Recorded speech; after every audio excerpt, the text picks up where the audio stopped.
সকালবেলা গ্রামের মাঠে শিশির পড়ে ঝকঝক করছে। মাটির কাঁচা রাস্তা ধরে হেঁটে যাচ্ছে দুই বোন, রূপা আর দীপা। রূপা বড়, তার বয়স 15, আর দীপা ছোট, মাত্র 12। গ্রামের ছোট্ট স্কুলে পড়াশোনা করে তারা। বাবা কৃষিকাজ করেন, মা ঘরের কাজ সামলান। অভাবের সংসার হলেও মায়ামো ভালোবাসা যেন চারদিকে ছড়িয়ে আছে। রূপা বরাবরই দায়িত্বশীল। ছোটবেলা থেকেই মা বাবার কাজে সাহায্য করতে করতে সে অনেক পরিপক্ক হয়েছে। অন্যদিকে দীপা একটু ছটফটে, সবসময় হাসিখুশি আর খেলার ধুম। স্কুল থেকে ফেরার সময় দুই বোন মাঠের ধারে বসে গল্প করে। দীপা বলে, দিদি, আমি বড় হয়ে ডাক্তার হব।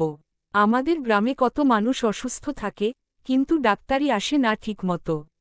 আমি সবার চিকিৎসা করব। রূপা মুচকি হেসে বলে, আর আমি হব শিক্ষিকা। গ্রামের সব ছেলেমেয়েদের পড়াব, কেউ যেন অশিক্ষিত না থাকে। জনের চোখে স্বপ্নের ঝিলিক। কিন্তু বাস্তবতা বড় কঠিন। বাবা মা দিনরাত পরিশ্রম করেও ঠিকমতো খাওয়াতে পারেন না। স্কুলের খরচ, বই খাতা কিনতে গেলেই টানাটানি শুরু হয়। তবুও বাবা বলেন, আমার মেয়েদের পড়াশোনায় আমি কোনো ত্রুটি রাখব না। ওরা লেখাপড়া শিখে আমার মুখ উজ্জ্বল করবে। একদিন বিকেলে হঠাৎ গ্রামের এক লোক এসে খবর দিল, শুনছেন, পাশের গ্রামে শহরের এক বড় লোক এসেছেন। তিনি গরিব মেয়েদের পড়াশোনার জন্য সাহায্য করেন। যদি চান, আপনার মেয়েদের কথা বলুন। বাবার চোখে আশার আলো জ্বলে ওঠে। তিনি রূপা দীপাকে নিয়ে সেই লোকের সঙ্গে দেখা করতে যান। বললোক শহর থেকে এসেছেন, নাম মিস্টার আনোয়ার। তিনি বললেন, আমি চাই গ্রামের মেয়েরাও স্বপ্ন দেখতে শিখুক।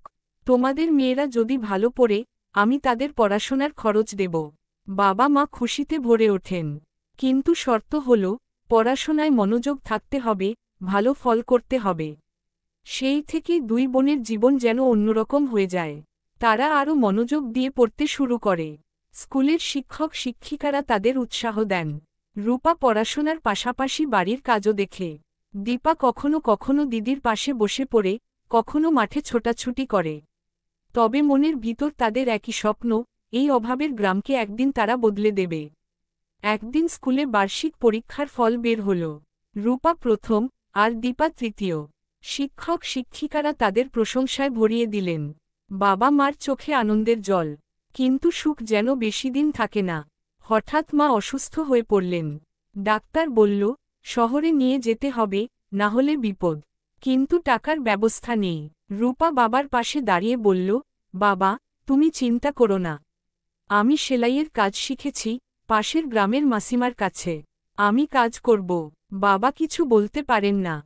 ছোট্ট মেয়েটার এভাবে বড় হয়ে যাওয়া তাকে কষ্ট দেয়, কিন্তু গর্বও হয়। রূপা সেলাইয়ের কাজ শুরু করে। দীপাও আর খেলার সময় পায় না। সে মাকে দেখে, বাড়ির ছোটখাটো কাজ করে, আবার পড়াশোনাও চালিয়ে যায়। এইভাবে কষ্টের মধ্যেও দুই বোন স্বপ্ন আঁকড়ে ধরে বেঁচে থাকে। মা ধীরে ধীরে সুস্থ হন। বাবা বলেন, আমার মেয়েরা সত্যি আমার গর্ব। দুই বোন আবার স্কুলে মন দিয়ে পড়ে। গ্রামের সবাই তাদের দেখে বলে, রূপা দীপা আমাদের গ্রামের গর্ব। ওরা একদিন অনেক বড় হবে। সত্যি, এই অভাব সংকটের ভিতর থেকেও দুই বোন একে অপরের হাত ধরে এগিয়ে চলে। স্বপ্নের পথ সহজ নয়, তবুও তাদের বিশ্বাস, মনের জোর আর ভালোবাসা থাকলে সবকিছু সম্ভব।